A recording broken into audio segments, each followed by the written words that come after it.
hoje é terça-feira, dia 3 de março de 2020. Seja muito bem-vindo a mais um Boletim a Mais, comigo, Diego Amorim, e as principais notícias desta manhã. Manhã frenética aqui em Brasília, as negociações estão a todo vapor, as reuniões vararam à madrugada, vocês estão acompanhando conosco aí, tudo em tempo real, com análise, com bastidores em relação a esse assunto, que é o orçamento, a queda de braço entre governo e Congresso pelo controle de parte do orçamento.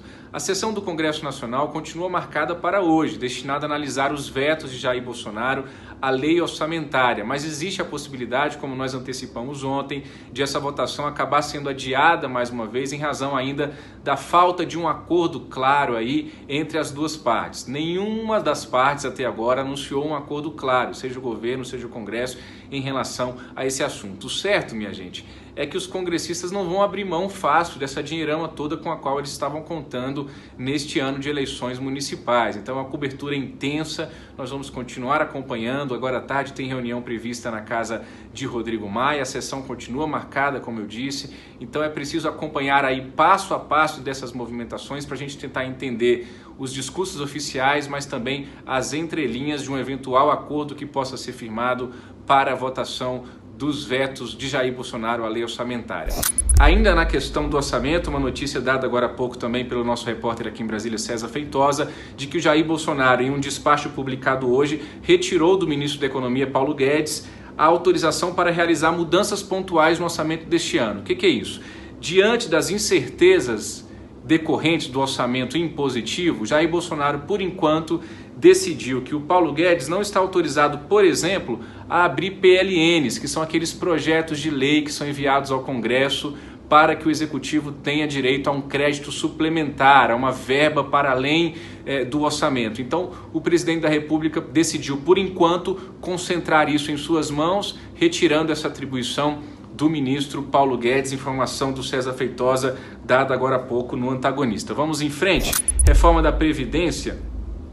Estamos vendo aí as reformas sendo aprovadas, sendo votadas nos estados. Hoje tivemos a confusão lá no estado de São Paulo. Tivemos a reforma da Previdência aprovada em segundo turno na Assembleia Legislativa, na LESP. A votação foi apertadíssima no segundo turno, 58 votos a 32, ou seja, apenas 2 votos a mais do que o suficiente, do que o necessário para aprovar a reforma da Previdência em São Paulo. Teve muita confusão, confronto entre servidores estaduais e a tropa de choque da Polícia Militar. As imagens dessa confusão toda estão no Antagonista para você conferir se você tiver interesse. Outro assunto é o salário mínimo, porque está dentro também dessa questão toda do orçamento, que é o assunto da vez.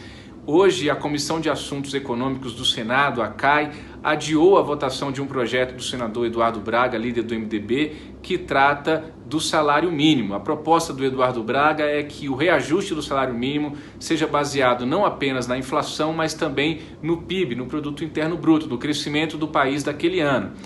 Esse assunto é considerado uma pauta bomba para a equipe econômica, porque com certeza vai impactar aí nos cofres públicos. E desde ontem à noite, deputados governistas da ala mais bolsonaristas estavam atentos a isso, nos grupos de WhatsApp entre eles, comentando sobre essa questão.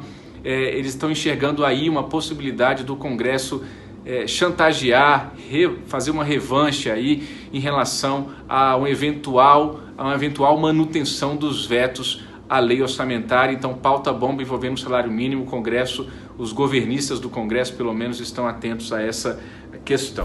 Vamos em frente. O Márcio Falcão, nosso repórter aqui em Brasília, acompanhou agora pela manhã a participação do presidente do Supremo Tribunal Federal, Dias Toffoli, em um seminário sobre sistema penal.